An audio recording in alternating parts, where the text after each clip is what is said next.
आज मैं सीबीएसई के कक्षा 7वीं को उनकी एनसीईआरटी की हिंदी साहित्य की किताब वसंत भाग 2 का 11वां पाठ पढ़ाने जा रही हूँ, जिसका शीर्षक है रहीम के दोहे।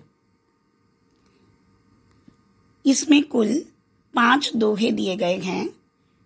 इन 5 दोहों के लेखक या रचयिता रहीम दास जी हैं। चलिए बच्चों, हम पहले रहीम दास जी के बारे में थोड़ा जान लेते हैं। रहीम दास जी भक्तिकालीन एक बहुत ही महत्वपूर्ण कवि हैं।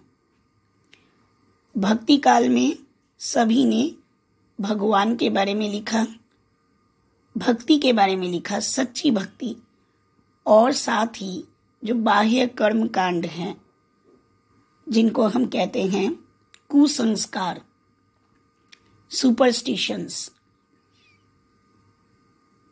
इन सब पर करारा प्रहार किया।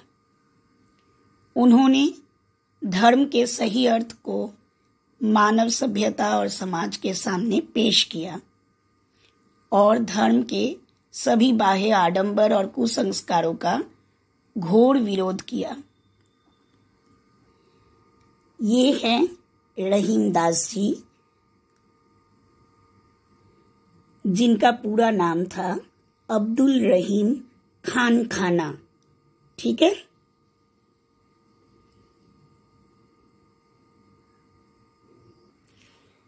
बच्चों, अब्दुल रहीम खान खाना, जो रहीम दास के नाम से जाने जाने लगे, उनका जन्म 17 दिसंबर 1556 में हुआ।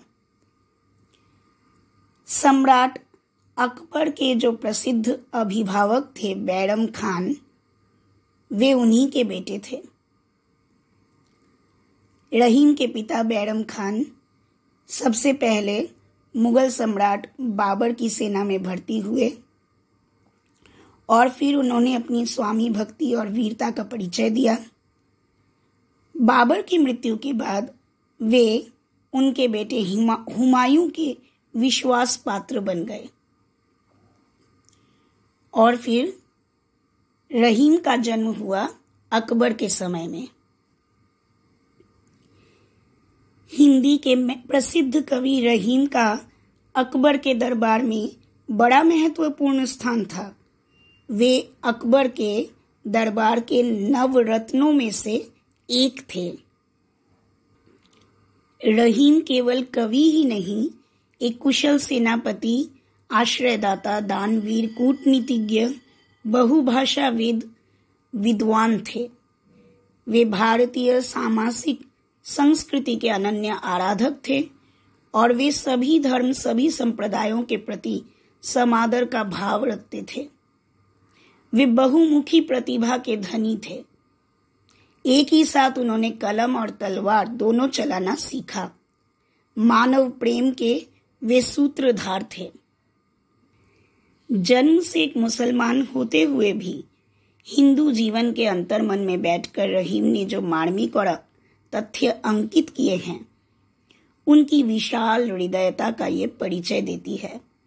हिंदू देव देवियों, पर्वों, धार्मिक मान्यताओं और परंपराओं का जहां भी उनके द्वारा उल्लेख किया गया है, पूरी ईमानदारी और पूरी जानकारी के साथ किया गया है। वे जीवन भर हिंदू जीवन को भारतीय जीवन का यथार्थ मानते आ रहे हैं। रहीम ने अपने काव्य में रामायण, महाभारत, पुराण तथा गीता जैसे ग्रंथों के कथानकों को उदाहरण के लिए चुना है और लौकिक जीवन व्यवहार पक्ष को उसके द्वारा समझाने का प्रयत्न किया है, जो भारतीय संस्कृति की झलक को पेश करता है।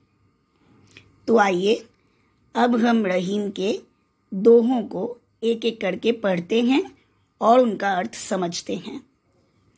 पहला दोहा है, कही रहीम संपत्ति सगे, बनत बहु बहुरीत, विपत्ति कसौटी जे कसे, तेई सांचे मीत। इन दोहों को पढ़ाने से पहले मैं आपको ये बताना चाहूँगी कि प्रस्तुत दोहों में रहीम जी ने जीवन की एकदम सच्ची वास्तविकताओं को दर्शाया है।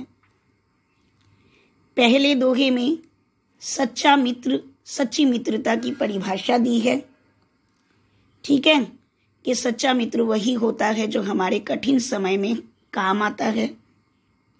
दूसरे दोहे के माध्यम से जल के प्रति मछली की एक तरफा प्रेम को या अनन्य प्रेम को दिखाया गया है। मछली जल से बिछुड़कर अपने प्राण त्याग देती है, अर्थात वो जल से बहुत प्रेम करती है। वैसे ही हमें ईश्वर से अनन्य प्रेम करना चाहिए। तीसरे दोहे में उन्होंने बताया है कि हमारा स्वभाव परोपकारी होना चाहिए, क्योंकि विद्वानों तथा सज्जनों द्वारा धन संचय करने का उद्देश्य होता है दूसरों की भलाई में उस धन का उपयोग करना। चौथे दोहे में उन्होंने बताया है कि बीते समय की बातें करने से कोई लाभ नहीं। और पांचवें दोहे में उन्होंने कहा है कि हमें धरती की भांति ही सहनशील बनने की कोशिश करनी चाहिए।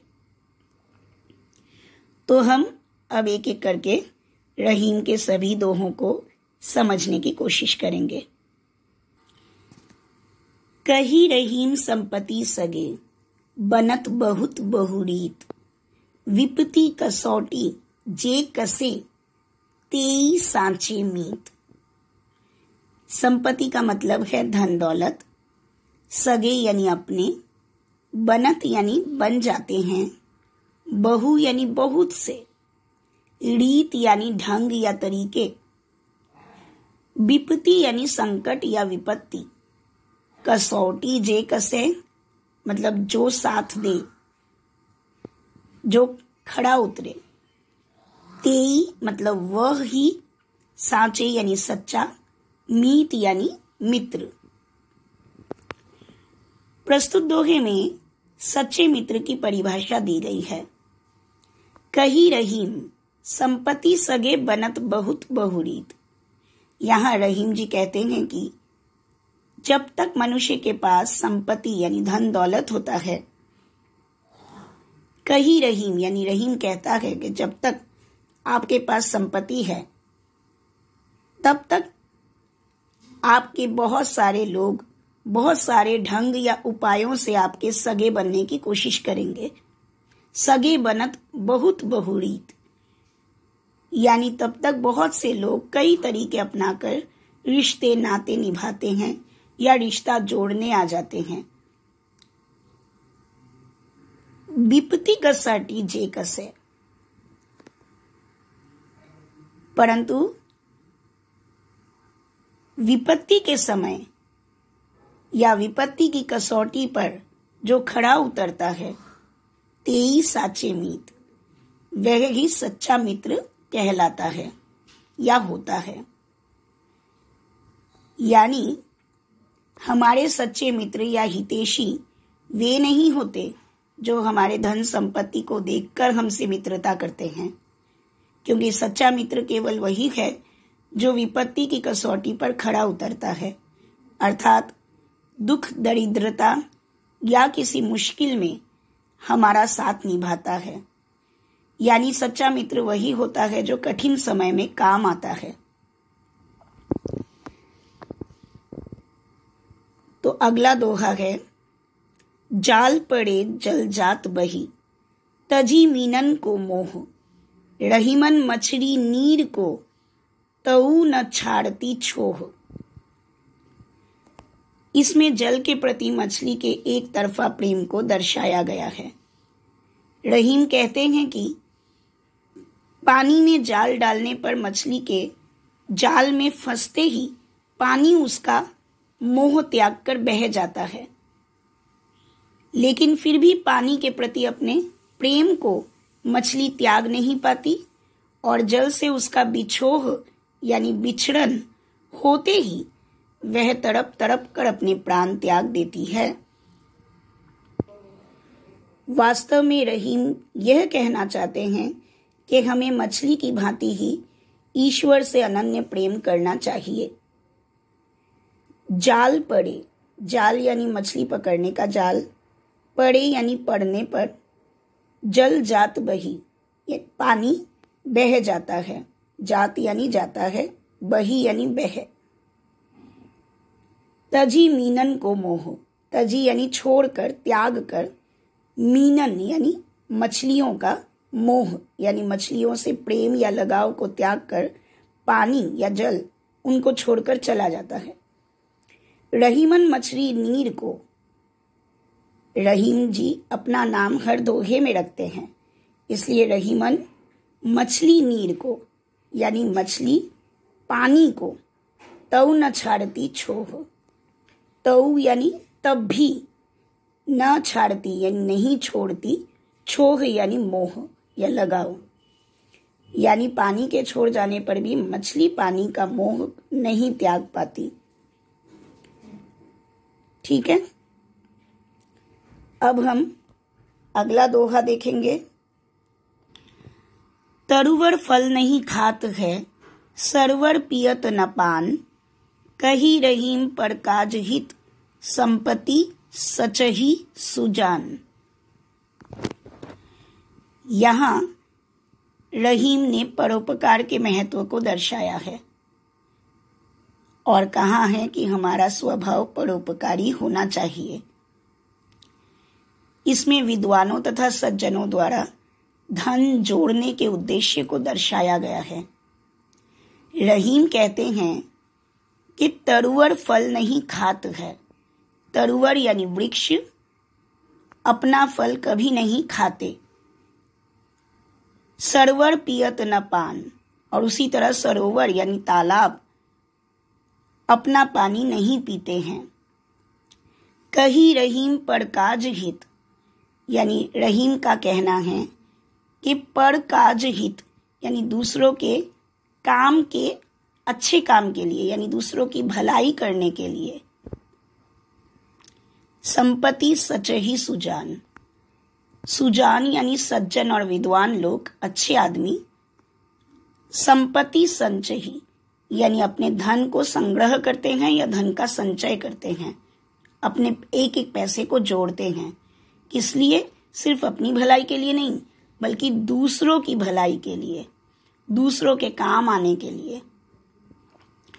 तरुवर जिस तरह अपना फल नहीं खाता और सरोवर तालाब जिस तरह अपना पानी नहीं पीता, उसी तरह धनी व्यक्ति और सज्जन व्यक्ति भी अपने जोड़े हुए पैसे को सिर्फ खुद इस्तेमाल नहीं करता, बल्कि औरों के हित के लिए ही उसका इस्तेमाल करता है। ठीक है, सचही मतलब एकत्र करना या संचय करना, जोड़ना, और हित यानी भलाई। पर काज हित यानी दूसरों की भलाई के लिए। हित मतलब भलाई भी होता है और हित मतलब के लिए भी होता है। ठीक है, और पर काज यानी दूसरों के काम आना या दूसरों की भलाई करना। अगली व्याख्या है, अगला दोहा है, थोते बादर कुआर के, ज्यों रहीम घबरात, गहरात, धनी पुरुष निर्धन भये, करे पाछिली बात। रहीम दास जी ने इस दोहे के जरिए उन धनिकों पर उपहास किया है जो निर्धन हो जाने के बावजूद भी अपने धनी होने के खोखलेपन को दिखाने से बाज नहीं आते। थोते यानी बेकार और खोखले, बादर कुआर के यानी अश्विन के महीने के बादल, कुआर यानी अश्विन का महीना। ज्यों गहरात यानी जिस तरह से गहरा जाते हैं, उमड़ते घुमड़ते हैं, गरजते हैं पर बरसते नहीं, यानी आश्विन के बादल खोखले हैं, उनके अंदर पानी नहीं होता, इसीलिए वे गरजते हैं तो हैं पर बरसते नहीं। धनी पुरुष निर्धन भये, करे पांचली बात। इन्हीं आश्विन के खोखले बादलों की तरह भी जो व्यक्ति आज निर्धन है परंतु अपने अतीत में धनी था, वह व्यक्ति भी सारी दिन खोखली बातें करता रहता है। पाछली बात यानी पिछले दिनों की बातें करके अपने खोखलेपन को दर्शाता रहता है। रहीम कहते हैं कि आश्विन माह के आकाश में छाने वाले बादलों की गरज खोखली होती है क्योंकि वे बरसात नहीं करते। उसी प्रकार पहले अर्थात भूतकाल में धनी रहे लोग परंतु अब जो निर्धन हो चुके हैं, ऐसे लोगों द्वारा बीते हुए सुख के दिनों की बातें करना भी खोखला है या बेकार होता है क्योंकि आज के समय में उनकी कोई उपयोगिता नहीं होती, यानी उनकी इन बातों का कोई लाभ नहीं होता।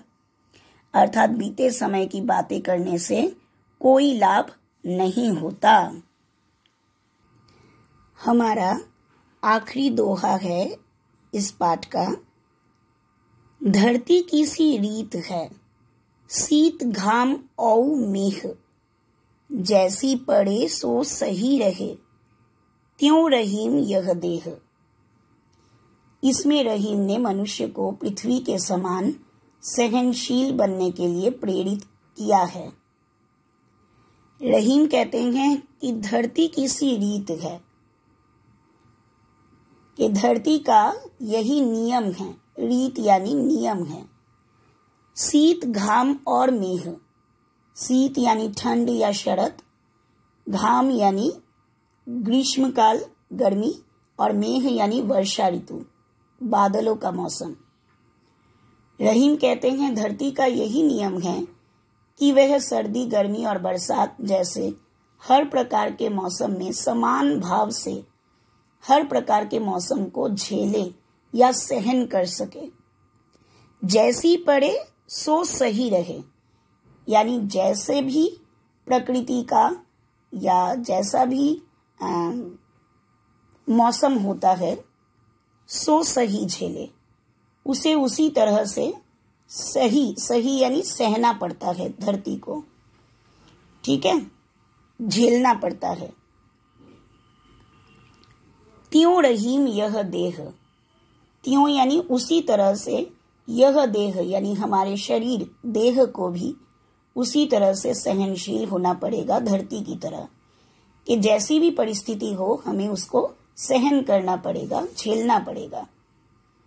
यानी जिस तरह धरती का नियम है कि वो सर्दी गर्मी और बरसात जैसे हर प्रकार के मौसम को समान भाव से झेल लेती है, ठीक उसी प्रकार हमारे शरीर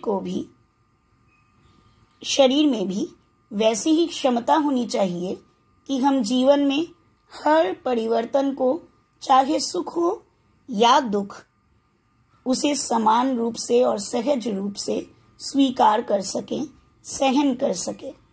ठीक है। तो यदि आपको ये व्याख्याएं अच्छी लगी हों, आपको इनके भावार्थ समझ में आए हों इन दोहों के, तो आप इस वीडियो को ज़रूर सब्सक्राइब और लाइक कीजिए, मेरे चैनल को सब्सक्राइब कीजिए और इस वीडियो को आप शेयर भी कीजिए।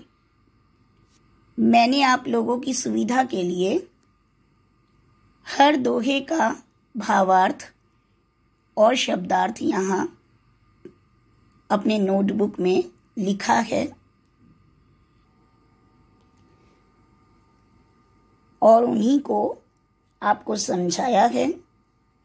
आपको अगर ये भावार्थ अच्छे लगे हों तो आप भी इसे अपने नोट